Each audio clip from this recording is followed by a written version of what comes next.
salvestamine õnnestus ja nüüd liigub tööõnnetus nii-öelda ülevaatamisel staatusesse ka, mis tähendab siis, et meie inspektori nii-öelda käes on nüüd pall. Tema ilmselt vaatab ka selle korra üle, vaatab need tulemused, otsustab, et kas sellega on nüüd nii-öelda kõik, saab ta selle juhtumi ära lõpetada või ta ikkagi otsustab ka seda omalt poolt uurida. Dokumentides AKIs on teile näha ka süsteemi poolt genereeritud teade, mis tekib sellest, mis te nagu alguses, kui õnnetus juhtub, meile loote või need andmed, mis te sisestate. Ja samuti siis nüüd esitasite ära raporti ja sellest raportist genereeritakse ka PDF, mis on siis võimalik alla laadida. Ja siia koostatud dokumendifailid siia siis kuvatakse hiljem, juhul kui näiteks Tööinspektsioon on alustanud uurimist ja edastab oma uurimiskokkuvõtte, siis ta edastabki selle nii-öelda iseteeninduse kaudu ja siis kuvatakse teile siia ja siit te saate sellele ligi, seda avada, vaadata, alla laadida, sellega tutvuda. Ja põhimõtteliselt see ongi nagu peamine selline oluline info. Kui see juhtum on nii-öelda ülevaatamisel, te olete ära esitanud andmed, siis siit kaovad need muutmise nupud ära ja kui nüüd näiteks inspektor leiab, et oleks vaja teil midagi täiendada või te ise leiate, et te unustasite midagi kirja panna, siis te saate siin chatis kas või näiteks ühendust võtta või võtab inspektor ise teiega siin ühendust ja ta suunab selle juhtumi omalt poolt siis uuesti teile nagu teie poole nii-öelda uurimiseks või avab selle uuesti teile. Ja siis on teil taas võimalus seda täiendada siin ja uuesti ära esitada siis. Ja siis ma arvan, et ma siin kohe praegu lõpetangi omalt poolt. Aitäh, Madleen. Ja nüüd teeme kokkuvõtte läbi viidud tööõnnetuste uurimise sihtkontrollist ja seda teeb meie vanem tööinspektor Jaanika Rõõmus. Nii, tere minu poolt ka kõigile. On vist kuulda nüüd? Ja kuuleme sind. Ma jagan ka teile slaide, et oleks natukene lihtsam jälgida. Näete, jah? Ja. Et minu ülesanne täna siis on teile väike ülevaade teha meie eelmise aasta tööõnnetuste sihtkontrolli tulemustest. Ja enne muidugi, kui tulemustest räägin, et siis võib-olla veidikene taustainfot, et sihtkontrolli viisime läbi eelmine aasta, 2022. Läbiviijateks olid tööinspektor uurijad, sealhulgas ma ka ise.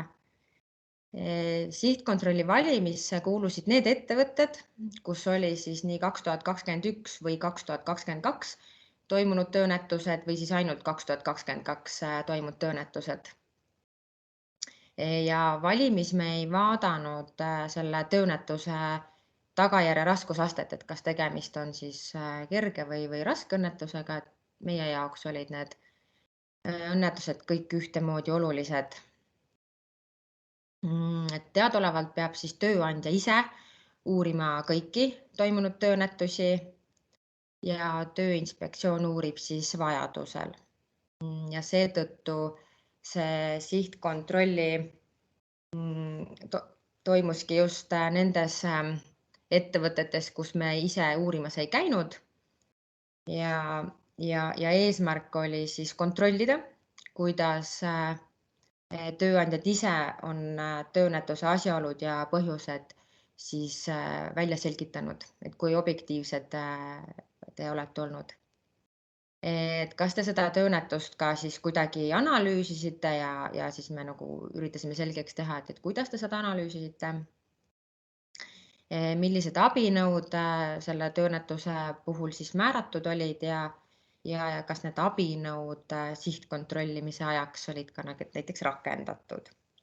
Et need olid need siis, mida me selle sihtkontrollis jälgisime. Muidugi lisaks sellele kontrollimisele andsime vajadusel ja võimalusel tööandjatele ka nõu või aitasime siis kaasa mõelda, et kuidas töökeskkonna loomisel seda õnnetusjuhtumite arvu vähendada või ennetada. ja mida inspektorid siis välja tõid, et peamiselt nad andsidki nõu, kuidas töövahendit ohutumaks muuta või töökeskkonda kujundada nii, et oleks väiksem terviserisk ja jagasime võib-olla mingit infot, kuidas mõnda ohutegurit maandada ja lähtusime siis oma varasematest teadmistest mingi sarnase tööõnnetuse uurimise kogemuste pinnalt. Ja sihtkontrolli käigus kontrollisime kokku 77 tööandjat, hindasime 78 toimunud tööõnnetust ja põhitegevusalad olid kõik erinevad, sest et me ei määranud kontrollimiseks kindlat tegevusala, kuna tööõnnetusi toimub tõesti igal pool. Võib-olla see tööandjate ja tööõnnetuste erinevus tuli sellest, et ühes ettevõttes oli siis 2 sellist õnnetust toimunud, mida me pidasime vajalikuks nagu eraldi käsitleda. Kontrolle teostasime Harju maakonnas kõige enam ja väiksem hallatavus oli siis Lääne ja Järva maakonnas. Puudusi me tuvastasime kahjuks, et nendega väga nagu rahule me jääda ei saa. Et alati võiks ju paremini, aga rikkumisi võiks alati vähem olla. Aga registreerisime kokku siis 32 ettevõttes 97 rikkumist kokku. See teeb siis tööandja kohta 1,3 rikkumist. Ja selle 97 rikkumise juures 10 kohta siis koostati ettekirjutus, mis tähendab seda, et need puudused siis said tööandja poolt vähemalt või kuni 5 tööpäeva jooksul kõrvaldatud. Ja siis ettekirjutustega oli hõlmatud 4 ettevõtet. Me ausalt öeldes selle rikkumiste juures ei fikseerinud ära, et kas need rikkumised kõik on seotud just selle sihtkontrolli raames kontrollituga või on siis kontrolli käigus tuvastatud ka muid töökeskkonnalaseid rikkumisi. Et siin ma mõtlen seda, et näiteks tööinspektor ettevõttesse minnes tuvastas näiteks, et esmaabikapil ei ole esmaabiandja kontakti, et rikkumise see inspektor fikseeris, aga iseenesest see teema ei olnud nagu seotud selle sihtkontrolliga. Tööinspektori lihtsalt tähelepanelik tegi oma tööd ja nii meid need rikkumised nagu kuidagi ühte patta kõik said pandud. Et selle sihtkontrolli raames siis. Aga eks me oleme järgmine kord targemad. Kokkuvõttes leidsime, et 59 tööõnnetuse puhul uuris tööandja seda juhtumit nõuete kohaselt, et olid tehtud siis vajalikud toimingud uurimisel. Et nendest vigadest, mida seal uurimisel tehtud, siis räägib Piret meile järgmises esitluses. Et ma rohkem sellele nagu aega ei raiska. Ja nende 59 tööõnnetuse puhul, mis oli küll nagu hästi uuritud, aga 6 tööandjat ei olnud nagu jõudnud õigetele järeldustele, et miks see tööõnnetus tegelikult siis juhtus. Et ma toon siin ühe niisuguse tavapärase näite, et kui tööandja uuris seda õnnetust nõuete kohaselt, siis täitis ta raporti ja kuhu ta märkis, et tööõnnetuse põhjuseks on siis tööohutusnõuete rikkumine töötaja poolt.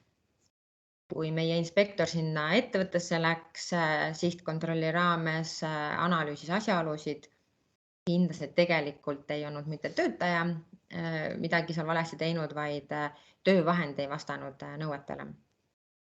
Et seal ettevõttes oli nimelt tegemist ühe sellise laua peale kinnitatud väiksemat sorti pressiseadmega ja töötaja juhtis seda jalgpedaaliga. See oli mingid asjaolud, miks see töötaja pidi natukene liikuma oma töökohast kõrvale ja puutus selle käigus siis kokku seal jalgpedaaliga. Käed olid tal seal pressi all ja sõrmed jäid siis pressi alla.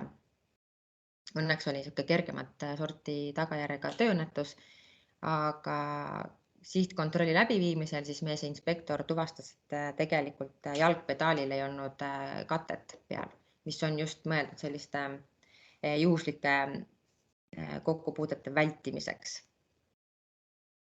Et sellised nagu need tööandja või põhjused, miks nad arvavad, et tööõnnetus juhtub. Ja selliseid vastuolulisi raportis märgitud ja tegelike tööõnnetuste põhjuste väljaselgitamisel esines siis kokku 19 tööõnnetuse puhul. Ja me sihtkontrolli raames siis leidsime, et kõik need 19 tööõnnetust, kus need vastuolud oligi tegemist see, et tööandja arvas, et tööõnnetuse peamiseks põhjuseks on töötaja rikkumine ja meie leidsime tegelikult, et põhjused on midagi muud. Ja peamiseks oligi siis kas töövahend ei vastanud tegelikult tööohutusnõuetele, nagu ma ka eelmise näite tõin. Ühel juhul ei olnud töötajale väljastatud ka isikukaitsevahendit, et kuidas see töötaja siis nagu rikub, kui tegelikult polegi vahendeid on ju väljastatud. Ja väga palju oli ka seda puudulikku väljaõpet tegelikult, et näiteks ühel töövahendil ei olnud tööandja isegi ohutusjuhendit koostanud, rääkimata siis juhendamisest, et nii on üldiselt keeruline jälgida töötajale ohutusnõudeid, kui pole selgeks tehtud, mida ta tohib ja mida mitte. Aga üldiselt meie hinnangul nendest 78 tööõnnetusest oli 32 juhul siis töövahend enne tööõnnetust heas tehnilises seisukorras ja hooldatud ja 20 tööõnnetuse puhul oli töökoht kujundatud võimalikult ohutuks. Et ja sellisel juhul me nõustusime, et tõesti võib töötajaga tööohutusnõudeid rikkuda, aga siis nende 32 pluss 20 tööõnnetuse puhul. Üks asi on muidugi teha õiged järeldused, miks tööõnnetus toimus. Ja teine asi on siis need edasised plaanid, mida tööandjad nagu võtavad ette, et sarnaseid tööõnnetusi enam ei juhtuks. Et plaanid kirjutati ikka siis nüüd raportisse, siin on meil see tulpdiagramm, tegime nagu väljavõtte, et mida siis tööandjad on plaaninud.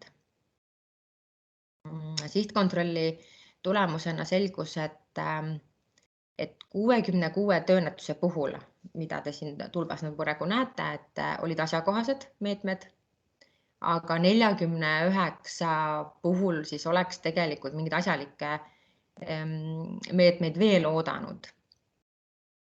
Et võib-olla hästi palju läheb sinna töötajate täiendjuhendamise alla, et töötajate täiendjuhendamine on nagu asjakohane alati, aga et midagi asjakohalist veel oleks vaja nagu olnud.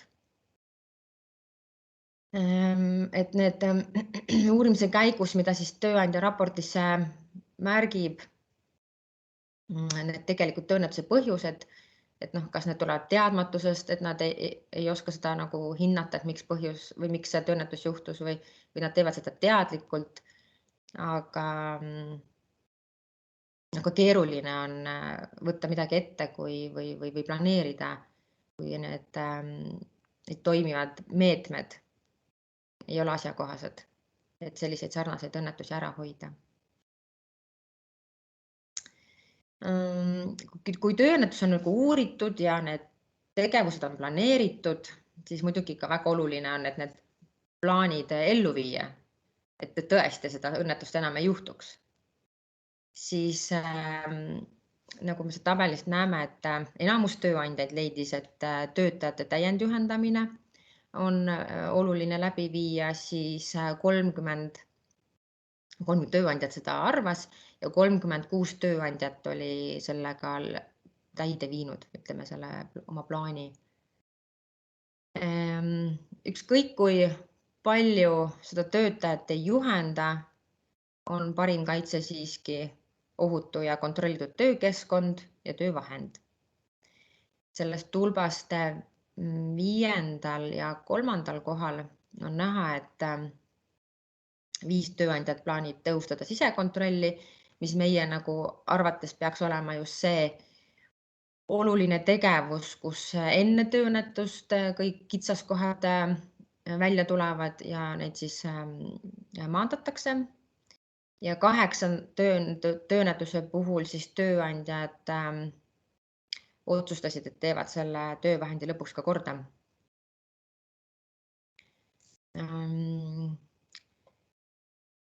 Riskianalüüsi täiendamine. 6 tööõnnetuse puhul siis tööandjad otsustasid riskianalüüsi täiendada. Sihtkontrolli raames selgus, et 13 tööandjat olid seda ka teinud. 6 tööõnnetuse puhul kogu hulgas siis see 78 polnud 6 tööandjal riskianalüüsi üldse koostatudki. Ja 1 tööandja nendest 6 siis pärast tööõnnetust riskianalüüsiga koostas. 5 tööandjat vist ei kavatsenudki seda riskianalüüsi koostama hakata, aga pärast tööinspektori külaskäiku said ka nemad omale riskianalüüsi ära tehtud. Et mida tööinspektorid ise nagu selle sihtkontrolli kohta ütlesid, et kui ettevõttes käisid, et siis jagasid ju neid teadmisi, kuidas uurimist läbi viia, miks see vajalik on, siis üks inspektor nagu väga hästi ütles, et talle tundus, et pärast tema külaskäiku sai tööandja teadmisi, kuidas uurida ja milleks see üldse nagu vajalik on. Et me võib-olla natuke ütleme, et tore, et meil selline sihtkontroll on, et mõnedki tööandjad saavad siis targemaks. Aga pärast sihtkontrolli koostasime tööandjatele sellise väikse, ma ei tea, spikri või märksõnad, et kui peaks nüüd juhtuma tööõnnetus ettevõttes, et mida siis kindlasti jälgida. Kui õnnetus on juhtunud, et siis kindlasti see objektiivselt uurida, et pigem tunnistada endale seda karmi tõde, et kui riskida töötajate tervise eluga. Kindlasti tuleb üle vaadata töökoht, töövahendi tegelik seisukord pärast tööõnnetust, millisest seisukorrast oli ja hinnata kogu tööprotsessi ohutust. Et äkki saab seal midagi muuta. Lihtne on öelda, et süüdi oli töötaja või tema hooletus, aga mõelge, et kas ainult tema, kas midagi on jäänud tegemata äkki teil endal. Kindlasti üle vaadata riskianalüüs, et äkki on mõned ohutegurid alahinnatud ja vajadusel pärast tööõnnetust riskianalüüsi kindlasti ka täiendada. Kavandada toimivaid meetmeid ja kindlasti need meetmed ka kõik ellu viia. Töötajaid tuleb korduvalt juhendada. See ei pea olema ainult pärast tööõnnetust, seda võib teha ka enne, kui on nagu näha, et mõni töötaja võib-olla mõnest asjast nagu väga hästi aru pole saanud. Ja vajadusel ka siis nagu see juhendamine nagu kogu ettevõttes läbi viia, mitte ainult sellele töötajale, kellega näiteks tööõnnetus juhtust. Sest et inimfaktor võib meid alt vedada mis tahes olukorrast. Ja oluline on juhtunud kasutada kogemusena, millest rääkida ja õppida, ja kõige et kui ei valeta ise endale, siis ei valeta ka teistele. Ja võimalik, et edaspidi ikkagi neid tööõnnetusi juhtub vähem. 2023, et kuna me selle eelmise sihtkontrolli ajal ikkagi tuvastasime, et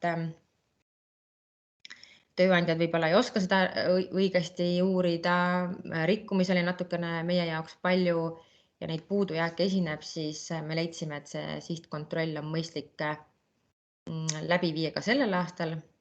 Seega me jätkame ja võib juhtuda, et me siin mõnega kohtume ka reaalselt mingisugusel ajahetkel. Ja aitäh kuulamast! Aitäh, Jaanika! Et ma arvan, et nüüd me võime edasi minna meie 3. osaga ja Piret Kaljula, meie töökeskkonna konsultant, räägib siis tööõnnetuste uurimisel esinevatest puudustest. Nii, palun, Piret! Ma räägin nüüd siis sisu poolelt seda, millele tööõnnetuste uurimisel tähelepanu pöörata. Haakub sellega, mida Jaanika rääkis, ehk et tegelikkuses kas need, mis rõhuasetused, mida mina olen siis siia slaididele pannud, ongi tulnud läbi kogemuste, vaadates siis neid tööõnnetuste raporteid, tööõnnetuste uurimiskokkuvõtteid, mis on toimunud ja need on siis need, mis on silma jäänud. Tööõnnetuse eelmise aasta töökeskkonna ülevaate kohta oli chatis küsimus, et millal see avaldatakse. See saabub täna meile trükisoojana, järgmisel nädalal avaldame tulemused, ehk et ta on nii-öelda koos ja kaante vahel järgmisel nädalal. Järgmisel nädalal siis saate kõik seda lugeda, paneme meie kodulehele ülesse. Aga eelinfoks, et miks me sellest tööõnnetuste uurimisest tegelikult üldse nagu räägime või miks see infohommika, me räägime 3685 inimesest aastas, kes on tööd tehes viga saanud. Enamus nendes õnnetustes, enam-vähem 200 õnnetust vähem kui 2021. aastal, siis need kaldkriipsude vahel olevad numbrid on 2021. aasta kohta. Enamus vähenemist kergetes, raskeid enam-vähem sama palju, natuke rohkem. Ja see kõige viimane number, kõige traagilisem nendest numbritest surmaga lõppes 2022. aastal 15 tööõnnetust, aasta enne seda 13. Ka see 13 on kohutavalt palju ja eelmine aasta oli siis 15. Eelmine aasta algas üldse väga halvasti. 2. jaanuaril, mis oli eelmise aasta esimene tööpäev, toimus 3 surmaga lõppenud tööõnnetust. Ja sealt ta läks niimoodi edasi, et võrdluseks rahuvalvemissioonidel Eesti on osalenud aastast 95, peaaegu 30 aastat. Seal kõik kokku on hukkunud 13 inimest, rahuaja Eestis tööl hukkus 15 inimest. Et ilmselgelt on see nagu väga tõsine mõttekoht. Ja 30 aasta lõikes on 95. aastal alustasime 61 töösurmaga, 2022. aastal 15. Langustrend on õnneks on näha langustrend, aga see kindlasti võiks need numbrid olla veel oluliselt väiksemad, sest iga selle numbri taga on ikkagi inimene, ärme seda unusta. Maakondades siin on nüüd juhtunud tööõnnetused 1000 töötaja kohta, ehk et need numbrid on võrreldavad, sest kui me võtame üldarvud, siis on esimesel kohal Tallinn-Harju, teisel kohal Tartumaa, lihtsalt puhtalt sellepärast, et seal on töötajaid kõige rohkem ja siis sealt johtuvalt juhtub ka õnnetusi kõige rohkem. Esikohal Lääne-Virumaa taaskord, paar aastat siin on juhtinud Järvamaa, eks me niimoodi kahekesi seda esikohta jagame. Ilmselt siin taga on see, et palju tööstust, puidutööstus, toiduainete tööstus. Lääne-Virumaa puhul on see, et suure osa nendest tööõnnetustest annavad 3 väga suurt tööstusettevõtet, kus õnnetused väga korralikult registreeritakse. Küsimärgi koht kogu sellel Eesti kaardil, kõik muu on selline enam-vähem eluliselt usutav, välja arvatud Ida-Virumaa, kus siis juhtus 3,6 tööõnnetust 1000 töötaja kohta, vähem oli ainult väiksel Hiiumaal. Et siin ilmselt on see asi kuskil mujal kui selles, et neid õnnetusi Ida-Virus ei juhtu. Kus juhtub kõige rohkem, jällegi suhtarv 1000 töötaja kohta, et oleks võrreldav, juhib puit, teine on toiduainete tööstus, 3. kohal haldus- ja abitegevus, ehitus on langenud kuskile allapoole, et kui Eesti keskmine on 5, ehitus on 6. Puidutööstuses ja toiduainete tööstuses on see, et seal küll juhtub ka väga raske tagajärjega tööõnnetusi, sest kasutatavad seadmed on sellised, aga seal juhtub ka päris palju selliseid kergema tervisekahjustusega tööõnnetusi, näiteks puidutööstuses hästi tavaline õnnetus on see, et inimese sõrm jääb 2 laua vahele, saab muljuda. Ja mis on need peamised, miks siis juhtub? Esimesel kohal täiesti loogiliselt töötaja libastub, komistab ja selle tagajärjel kukub. Siiani on neid õnnetusi olnud kuskil veerand, nüüd on siis peaaegu 30%. Teisel kohal on kontrolli kaotamine töövahendi sõiduki või looma üle, ehk et siis ka näiteks see, kui töötaja lõikab omal saega sõrmed maha, seetõttu, et saeketta kaitsekatet ei olnud, läheb siia alla. Ja kolmandal kohal siis füüsiline pingutus, ülekoormus, töötaja tõstab näiteks rasket asja, tõmbab ära selja, mingi muu käelihase kuskilt, et siia lähevad need. Ja tõusnud on vägivald kallaletung, ähvardamine. Seda oli siis eelmisel aastal ka rohkem. Nüüd, kuna ma seda chati blokki ei näe, siis kirjutage küsimused sinna, kui ma räägin slaididel oleva info ära, et siis vaatame küsimused ka üle. Mõned näited mitte väga kaugest minevikust siia algusesse, et jällegi, et ilmestada seda, miks me sellest teemast räägime. Ühe tööõnnetuse näide, kus kannatada sai 5 töötajat, kasutati ettevõttes gaasi, balloon lekkis ööga tühjaks, tegemist oli propaaniga, oma olemuselt siis lõhnatu gaas.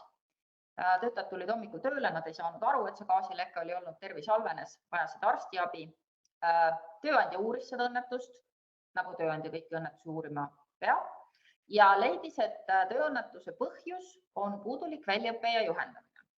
Nüüd, seal ei olnud selgitatud, mis osas see puudulik väljaõpe ja juhendamine, et tegelikkuses ma ei suuda välja mõelda, mis olukorras see puudulik väljaõpe ja juhendamine selle õnnetuse kontekstis oleks asjakohane põhjusena välja tuua. Riskianalüüs oli ettevõttes tehtud, aga jällegi ei olnud seda asjaolu arvestatud.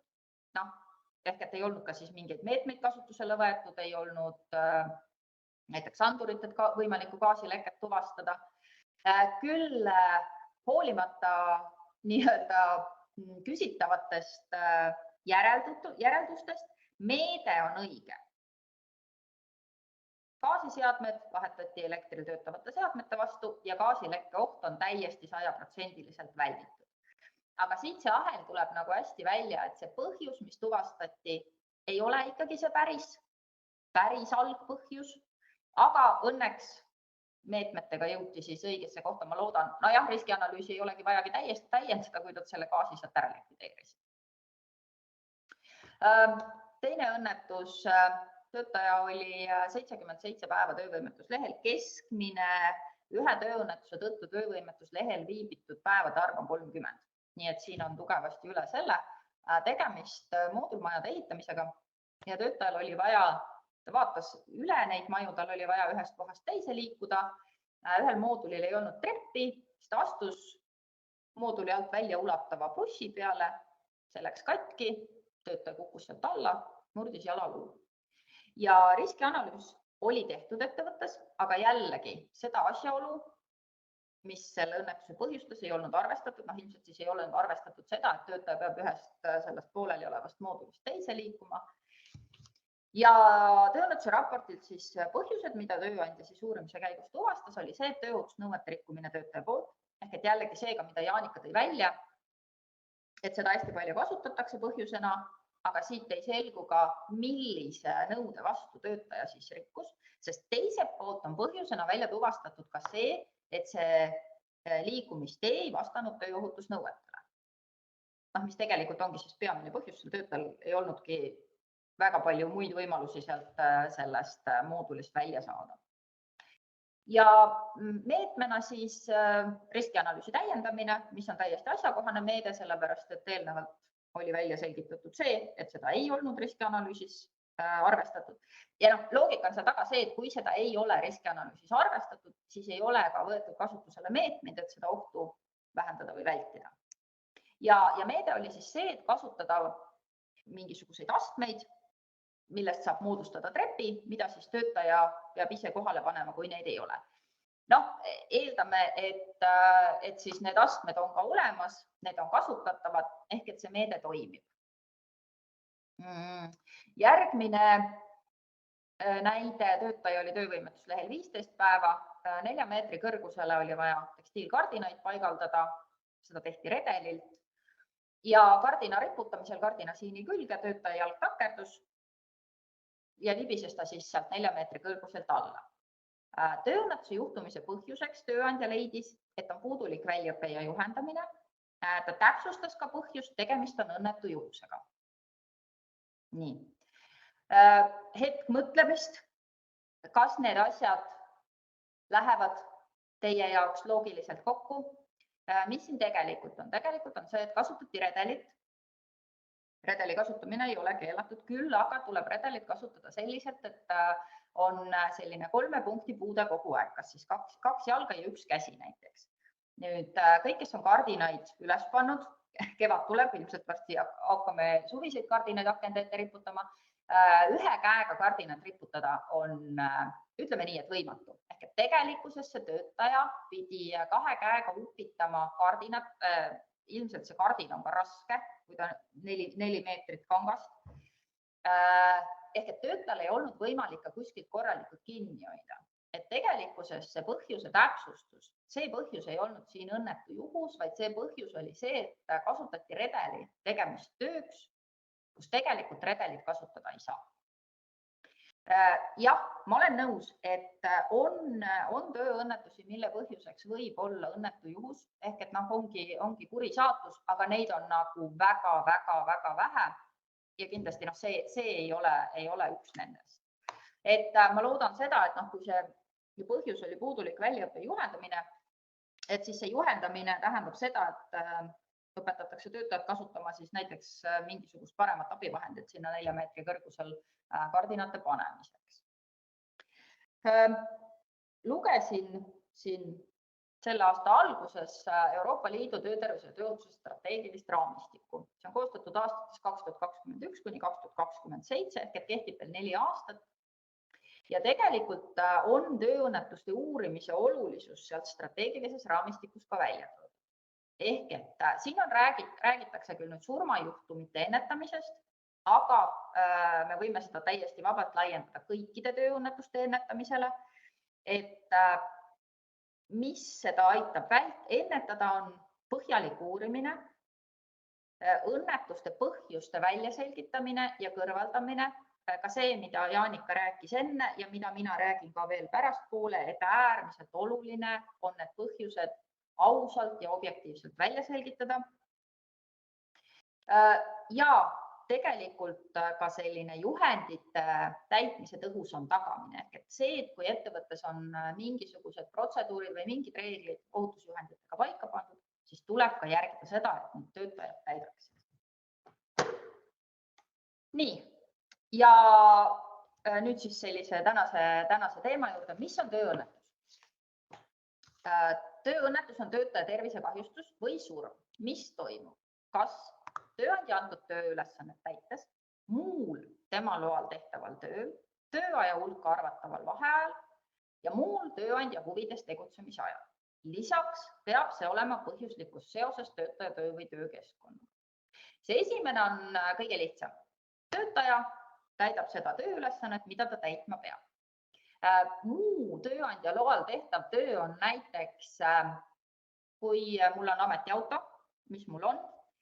Mul ei ole ametijuhendis kirjas, et ma pean seda autot tankima, pesema, organiseerima rehvivahetuse, aga kui ma näiteks lähen talvel tankima ja tanklas kukun, siis on tegemist tööõnnetusega hoolimata sellest, et minu ametijuhendis ei ole kirjas seda, et sina pead autot tankima. Vaid see on nüüd töö üldisest käigust tulenev tegevus, kui mulle see auto anti 2 aastat tagasi, siis eelduslikult ma olen pidanud seda mõned korrad tankima. Tööaja hulka arvatav vaheaeg, lõunapaus reeglina ei ole, järelikult siis ei ole. Need lühiajalised vaheajad on.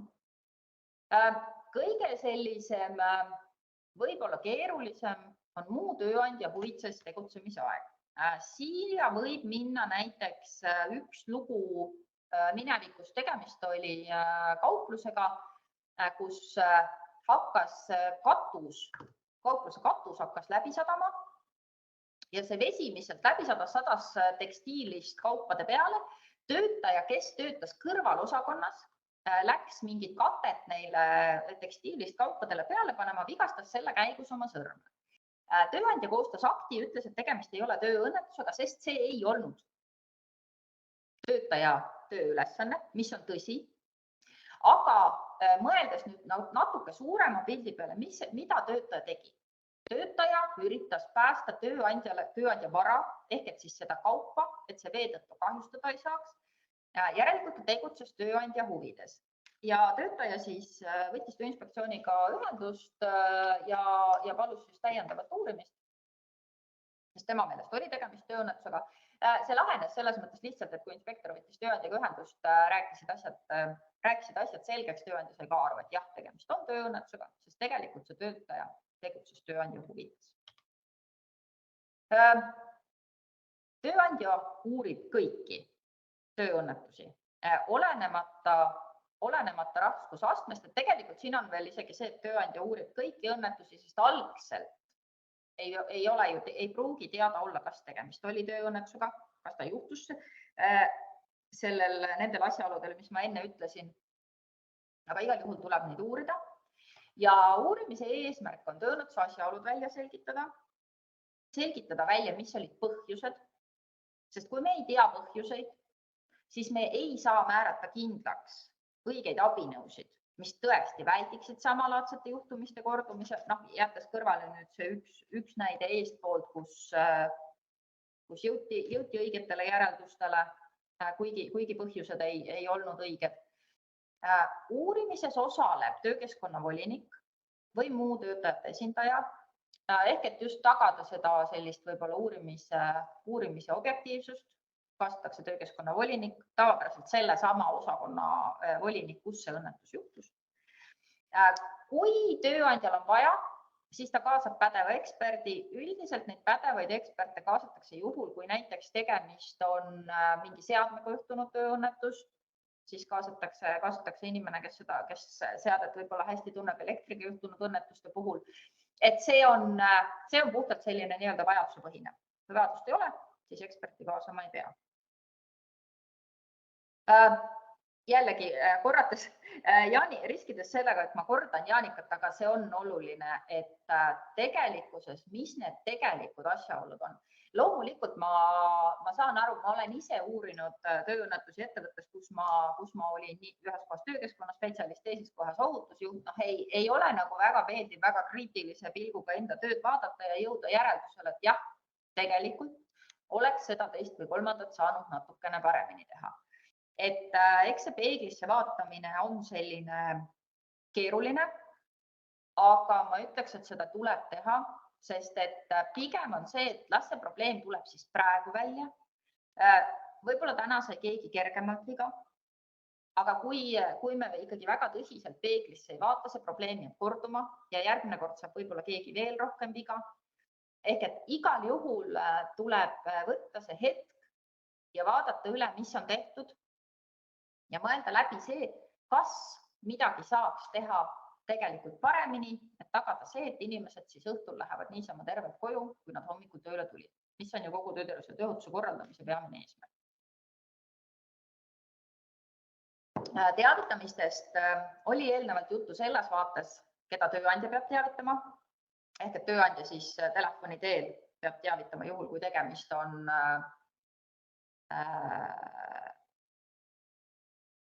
surmaga lõppenud tööõnnetusega või töötajal oli eluohtlik seisund ja siis tuleb teavitada esimesel võimalusel saata see teavitus kirjalikult, ehk et siis läbi tööelu infosüsteemi ja teavitab arst siis, kui ta töötajale väljastab tööõnnetuse tõttu töövõimetuslehe, aga tegelikult on kohustatud teavitama ka töötaja. Ja töötaja siis mitte ainult kannatanud, vaid töötajana ka see, kes pealt nägi või kes kuskilt kuulis, et oluline on see, et see teave edastada kohe. Miks see on oluline? Oluline on see sellepärast, et tegelikult ei ole väga vähe neid juhtumeid, kus tööandja saab sellest, et üldse tööõnnetus juhtus teada peale seda, kui raamatupidaja hakkab kinnitama töötaja töövõimetuslehte ja avastab seal, et ohoo, meil on juhtunud tööõnnetus 3 nädalat tagasi. Mis nüüd saab? Et ja võib juhtuda sellistel juhtudel on ka neid lugusid, kus näiteks töötaja reedel kukub, läheb reede õhtul ilusti koju, tal ei ole midagi väga häda, laupäeval ka ei ole midagi, laupäeval tundub, et saab veel hakkama, pühapäeval pöördub arsti juurde, jääb töövõimetuslehele ja siis tööandja saab näiteks 3 nädalat hiljem teada, et 3 nädalat tagasi reedel juhtus võimalik tööõnnetus. Ja siis on just see töötaja ise väga keerulises olukorras, sellepärast, et aga kuidas sa tõendad ära, et see tööõnnetus juhtus tööd tehes, sest tegelikult vahepeal on ju väga palju muid võimalusi, kus võis õnnetus juhtuda. Kukkumine on ka selline asi, mis võib juhtuda ju igal pool. Heal juhul on töötaja maininud kaastöötaja Jürile, et ma reedel kukkusin, siis Jüri saab öelda, et jah, ta mulle midagi mainis, vist oli, aga kas Jüri seda 3 nädalat hiljem mäletab? See on omaette ooper.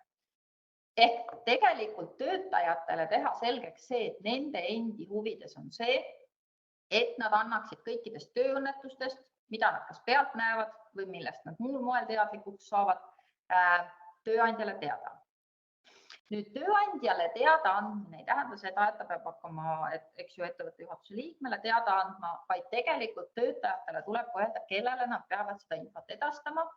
Ja teiseks peavad need inimesed, kellele töötaja seda infot edastama, teadma seda, mida nemad selle infoga edasi teevad.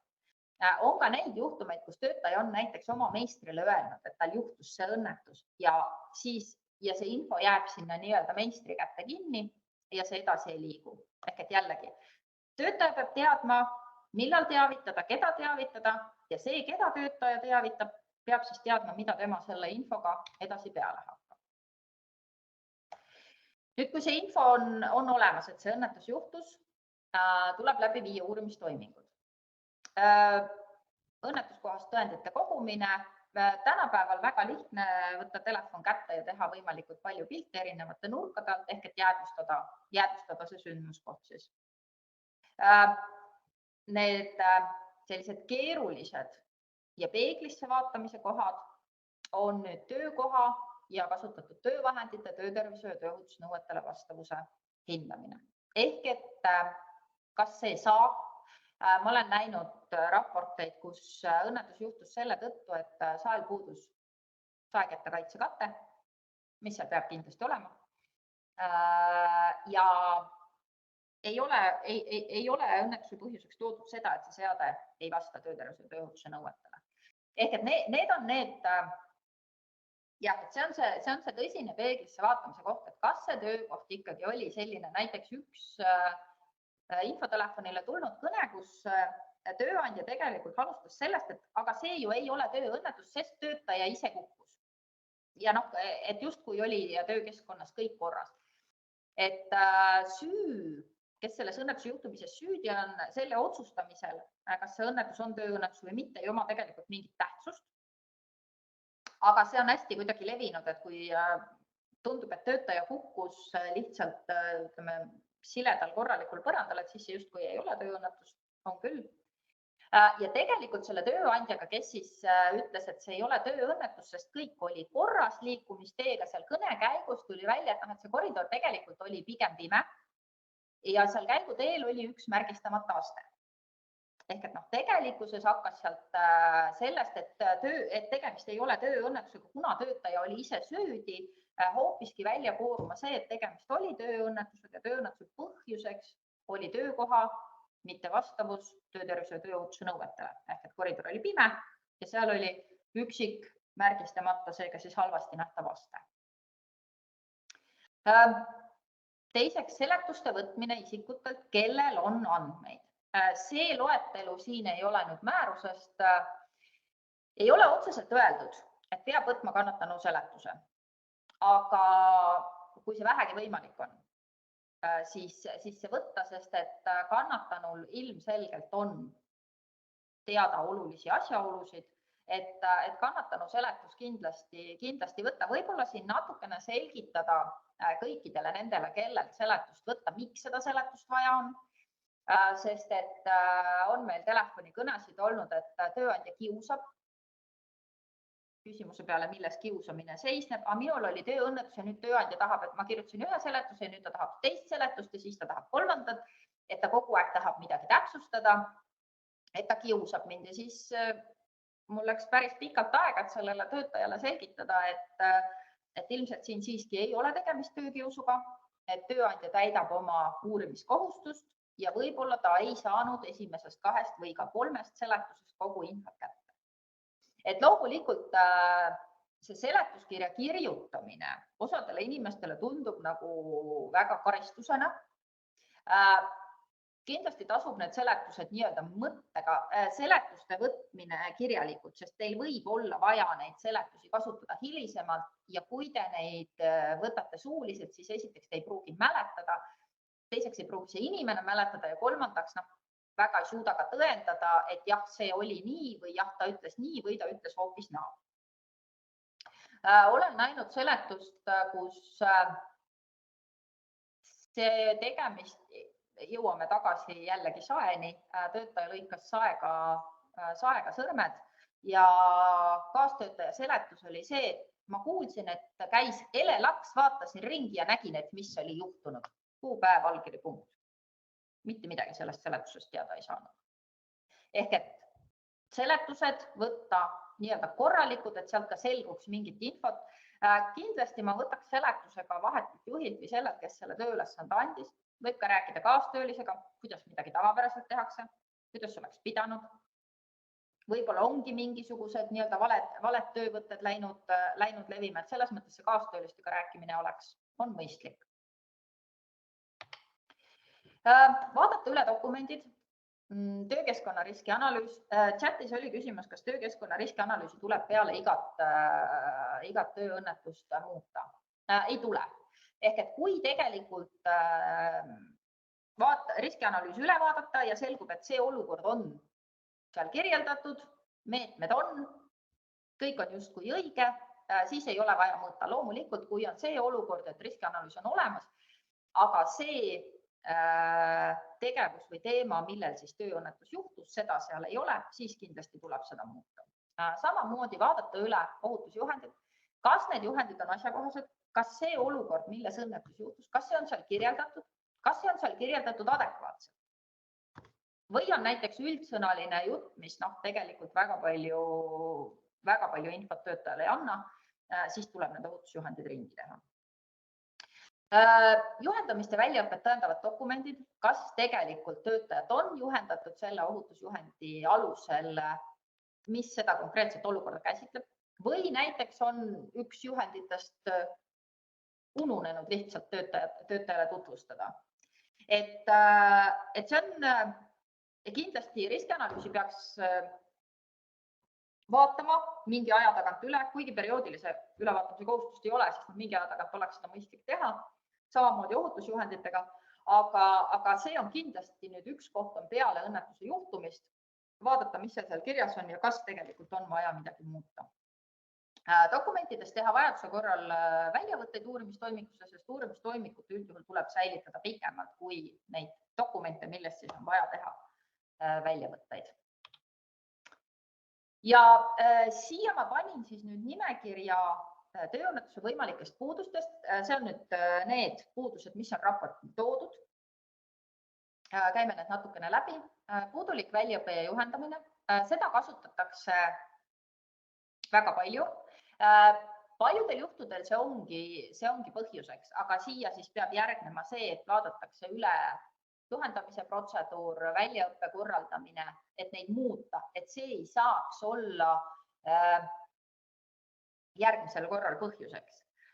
Puudulik töökeskkonna sisekontroll, seda tööandjad väga palju ei märgi põhjusena, sest see on jällegi puhtalt selline peeglisse vaatamise koht või endale tunnistamine, et ma tegelikult oleks saanud midagi paremini teha.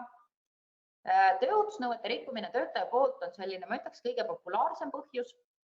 Kas seal taga siis on päriselt rikkumine, töötaja rikkumine? Iga kord ei ole. Ohtlike kemikaalide kasutusnõuete rikkumine on natuke sarnane sellele eelmisele, aga seda väga palju ei kasuta, sellepärast et kasutata, sest siis pigem võetakse ka jällegi see eelmine tööohutusnõuete rikkumine. Ehitise, tööruumi või liikumistee või siis töövahendi mittevastavus ohutusnõuetele, seda leiavad oma uurimistes inspektorid rohkem kui näiteks tööandjad. Ehk et siin jällegi on see, et tööandja kas ta ei oska või siis teine pool on see, et ta ei taha aru saada, et tegelikult õnnetuse põhjuseks oli see, et koridor oli pime, töötaja lihtsalt ei näinud, kuhu ta kõndis. Ma olen näinud raportid, kus on õnnetuse põhjuseks nii isikukaitsevahendi puudumine kui isikukaitsevahendi mittekasutamine. Ühest küljest loogiline, eks, et kui isikukaitsevahend puudus, siis teda ei saanud ka kasutada. Aga siin põhipõhjus, miks töötaja seda isikukaitsevahendit ei kasutanud, on siiski see, et tal see puudus. Üleväsimusest ma räägin natuke mõne slaidi pärast. Liiklusseaduse rikkumine, see on ka üks suhteliselt levinud küsimus meile, et kas liiklusõnnetus on tööõnnetus. Jah, liiklusõnnetus võib olla ka tööõnnetus, kui töötaja selles liiklusõnnetusse sattumisel siis täitis oma töökohustusi. Joobeseisund, seda on põhjusena, aga õnneks mitte liiga palju ja see muude põhjustena enamasti kasutatakse, kas siis üks näide, mis ma rääkisin, oli õnnetu juhus ja kasutatakse ka näiteks loomakasvatuses päris palju on see, et looma ettearvamatu käitumine, aga et see looma ettearvamatu käitumine, kui juhtuvad õnnetused loomadega, loomakasvatusettevõttes 10 aastat järjest ja iga kord on põhjuseks looma ettearvamatu käitumine, et siis ühel hetkel võiks nagu öelda, et püüdke ette näha, kuidas need loomad käituvad. Et seal on alati on ka see, et tegelikult sellistel juhtumitel on vaja muid meetmeid kasutusele võtta, et neid ei juhtuks. Siin on nüüd üks võrdlustabel tööõnnetuste põhjuste laikes sõltuvalt uurijast. Samad õnnetused, mida siis on uurinud nii tööandja kui tööinspektor, et näiteks 67% juhtudest on tööandja leidnud, et õnnetuse põhjuseks on tööohutusnõuete rikkumine töötaja poolt. Ehk et see, mida ma siis ütlesin, millest Jaanika rääkis, et selline kõige populaarsem põhjus ja tööinspektor on seda leidnud 27% juhtudest, et nagu te näete, vahe on päris suur. Siin on ka see, et kui tööinspektor leiab, et tööohutusnõuete rikkumine töötaja poolt on tööõnnetuse põhjuseks, siis üldjuhul on tegemist ühe põhjusega paljudest. Tööandja puhul on märgitud üks põhjus, aga tööinspektori puhul on reeglina välja toodud mitu põhjust. Ja enamasti tööõnnetus juhtubki siis või igasugused õnnetused juhtuvad siis, kui mitu asja lähevad valesti. Jällegi puudulik juhendamine ja väljaõpe, tööandja 12%, tööinspektor rohkemal juhtudel. Sisekontrolli puhul on ka näiteks, nagu te näete, vahe päris suur. Tööandja ise on leidnud, et 7%, tööinspektor 18%. Ehk et tööinspektori puhul jällegi on see, et see on üks põhjus paljudest. Nii, ja ma vaatasin tööõnnetuste põhjuste lõikes, tegin meie andmebaasis otsingu ja valisin välja üleväsimuse. Ja minu üllatuseks see ei olegi nii alahinnatud, kui ma arvasin. 2022. aastal oli 27 juhul see välja toodud. Ja siin on üks juhtum, kus töötaja viibis töövõimetuslehel 141 päeva. Ehk et keskmine 30, väga palju rohkem. Töötaja tõstis vineerplaati ja siin on nüüd tööõnnetuse põhjuseks, mis ta siis oli kolmandal kohal, töötaja oli põhjustest töötaja ülekoormus. Ja siin tööandja on tegelikult selles mõttes väga hästi uurinud ja on võtnud arvesse seda, et töötaja ütles, et ta oli eelmise tööpäeva tõttu järgmisel päeval veel väsinud ja töötaja siis ise ütles, et ta tõstis raskust vale nurgal. See on see, mis juhtub siis, kui inimene on väsinud, tõenäoliselt ei jõua enam väga selgelt läbi mõelda, mis liigutusi ta teeb ja kuidas ta teeb. Et ütleme nii, et siin on ilusti see üleväsimuse teema tuvastatud. Ja tööandja siis meetmed on ka sidunud selle põhjusega ehk et üleväsimusega ja kirjutab siis tööandja, et anda võimalus vajadusel töötempot muuta, aega piisavalt puhata, taastuda ja edaspidi osad tööoperatsioonid automatiseerida või tööülesanded ümber korraldada, et siis vähendada koormust. Ideeliselt need meetmed ei ole ju valed või selles mõttes, et tööandja on õigel teel. Ma loodan, et sellele järgnes ka mingi konkreetsem tegevuskava, mida ta edaspidi teistmoodi teeb. Sest praegu, kuigi on ühesõnaga suund on valitud õige, siis hetkel on väga üldsõnaline, et selle tulemusel vaevalt, et midagi väga palju muudetakse. Aga ma loodan jällegi, et tööandjal oli mingisugune konkreetsem kava, mille ta siis ka ellu viis. Järgmine selline ka üleväsimuse näide töövõimetusleht 22 päeva. Töötaja siis tühjendas katlasse puljongit, venitas oma randmeid. Tööandja tuvastas, et põhjuseks on üleväsimus, ütles, et töötajad on juhendatud seda tööd tegema, aga kuna tööjõud on vähe ja seetõttu on olemasolevad töötajad ülekoormatud, mis ei olegi nii harukordne juhtum, siis see annab suuremaks võimaluseks tööõnnetuse tekkimiseks. Ja meetmed, töötajate täiendjuhendamine. Ehk et siin ma ütleks jälle, et põhjus tuvastati, jõuti nii-öelda õigesse kohta, aga meede, töötajate täiendjuhendamine, et kas see meede nüüd selle probleemi lahendab, ilmselt siiski mitte. Kui see meede nüüd ei ole just nimelt see, et kuidas värvata uusi töötajaid või kuidas seda tööd ümber korraldada, et niimoodi, et töötajad ei oleks ülekoormatud, siis see täiendjuhendamine tegelikult samalaadsete õnnetuste juhtumist ei väldi. Mis on veel oluline?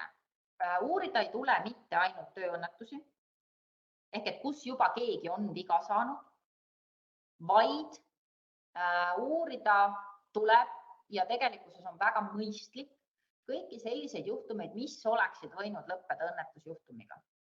Ehk et õppida nendest, kui keegi viga ei saanud, võtta kasutusele meetmed ja tegelikult vältida see, et inimene saab viga. Ma olen nõus, et ei pruugi olla lihtne inimestelt selle info kätte saamine. Nagu ma ütlesin, kohati tööandjad ei saa töötajatelt kätte ka seda infot, et tööõnnetus reaalselt juhtus, inimene sai viga, jäi töövõimetuslehele. Aga on tööandjaid, kes on sellesse panustanud ja saavad selle info kätte ja tegelikult sellest tulevad väga head mõtted parendustegevusteks. Et tegelikkuses on hea ikkagi mõelda läbi see, mida me saame teha enne, kui see õnnetus juhtub. Mida me sellest ohuolukorrast õppida saame? Et aitäh lektoritele, aitäh kuulajatele ja saadan kõigile ka siis slaidid ja salvestust saab ka järelvaadata, et lisame siis oma koduleheküljele ja siis olete ikka oodatud meie üritustele nii infohommikutele kui ka aprillis toimuvale konverentsile, et kõik info siis meie koduleheküljel jooksvalt. Ja aitäh ja kena päeva ja ilusat nädalavahetust. Kena päeva jätku!